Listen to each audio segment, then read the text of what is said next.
கர்த்தருக்கு பிரியமானவர்களே, ஆண்டவரும் இரட்சகருமாயிருக்கிற இயேசு கிறிஸ்துவின் நாமத்தில் உங்களை வாழ்த்துகிறேன்.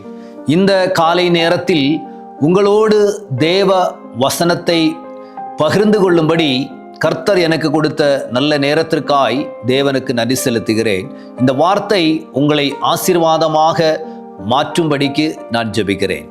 இன்று உங்களோடு பேச விரும்புகிற காரியம் ரூத்தின் புஸ்தகம் 2ஆம் அதிகாரம் 2வது வசனம். மோபாபிய ஸ்திரீயான ரூத் என்பவள் நகோமியை பார்த்து, நான் வயல்வெளிக்கு போய் யாருடைய கண்களில் எனக்கு தயை கிடைக்குமோ அவர் பிறகே கதிர்களை பிறக்கிக் கொண்டு வருகிறேன் என்றாள். அதற்கு இவள், என் மகளே போ என்றாள்.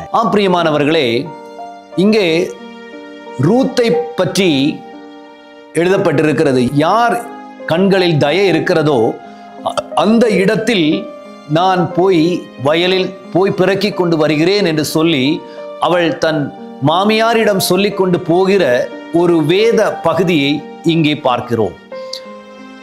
இன்று நம்மளுடைய நடைமுறையான வாழ்க்கையில நாம் பார்ப்போமானா ஒரு கண்களிலுமே தயை கிடைக்கிறது கிடையாது. நம்மை வேதனைகளை யாருமே புரிந்து கொள்கிறது கிடையாது.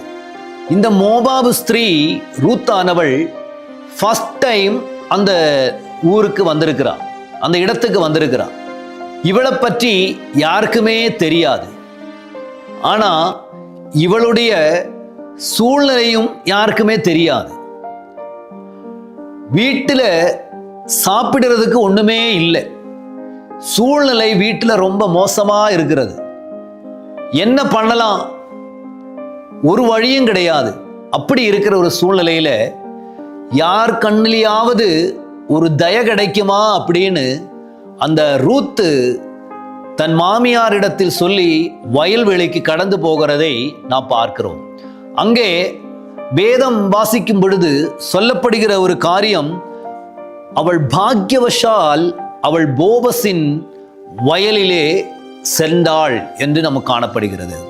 இன்று போபஸின் கண்களுக்கு தயை உண்டாகி அந்த ரூத்து அந்த வயலின் உடைமைக்கே அவள் உடைமையானாள் என்று வேதத்தில் நாம் காண்கிறோம்.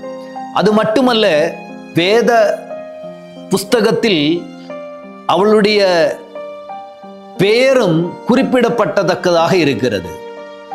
பிரியமானவர்களே, அவள் எடுத்த ஒரு தீர்மானம் இருக்கிறது. அந்த தீர்மானத்தில் அவள் உறுதியாய் இருந்தாள். அவள் தன்னுடைய மாமியாரை பார்த்து அவள் சொன்ன ஒரு வார்த்தை, உன் தேவன் என் தேவன் என்று அவளுடைய பாரம்பரியமான காரியங்களை எல்லாம் விட்டு அவள் வாழ்ந்து வந்த அந்த குடும்பத்தின் நிலையெல்லாம் மறந்து அவள் வந்த இடத்தில் அவள் உறுதியாக தன் மாமியாரோடு இணைந்து அவள் நின்றதினால் அவளுடைய எதிர்காலத்தை பார்த்தீங்கன்னா பெரிய ஆசீர்வாதமாக மாறினது. அவள் பெரிய பொக்கிஷத்தை அவள் கண்டடைந்தாள். உங்களுக்கு தெரியும், இயேசு கிறிஸ்துவின் வரலாற்றில் அவளுடைய பேரும் குறிப்பிடப்பட்டதாக இருக்கிறது. நான் உங்களோடு பேச விரும்புகிற காரியம், இன்று இந்த வேதத்தை வாசிக்கும் போது நாம் தேவனுடைய சமூகத்தில் கடந்து வரும்போது நம்மளுடைய பழைய நாம் கடந்து வந்த நம்மளுடைய நாட்களையும் நம்முடைய சுபாவங்களையும் நாம் வாழ்ந்த சூழ்நிலைகளையும் மறந்து தேவனுக்கென்று வாழ நீங்கள் விரும்பினீர்கள் என்றால் கர்த்தர் உங்களை தேசத்தில் 100 மடங்காய் ஆசீர்வதித்து உன் பேரை பெரிதாக்குவார் என்று இன்று கர்த்தர் உங்களோடு சொல்கிறார். பிரியமானவர்களே, நாம் வாழ்ந்து வந்த பாவ சுபாவங்கள், நாம் வாழ்ந்து வந்த சூழ்நிலைகள், நாம் வந்த நிலைமைகளை எல்லாம் மறந்து நாம் வந்திருக்கிற இடத்தை அவரை நாடி அவருக்காக வாழுவோம். அவர் நம்மளை ஆசீர்வதிப்பார். நான் உங்களுக்காக ஜெபிக்கிறேன். நல்ல ஆண்டவரே, இந்த பிள்ளைகளுக்காக நான் ஜெபிக்கிறேன். கடந்து வந்த எங்களுடைய கடந்த நாட்களை எல்லாம் ஆண்டவரை மறந்து உம்மைக்காக ஜீவிக்க உம் பாதையில் பின்தொடர உமது பிள்ளைகளை ஆசீர்வதியும். இயேசுவின் நாமத்தில் பிதாவே, ஆமென். God bless you. கர்த்தர் உங்களை ஆசீர்வதிப்பாராக.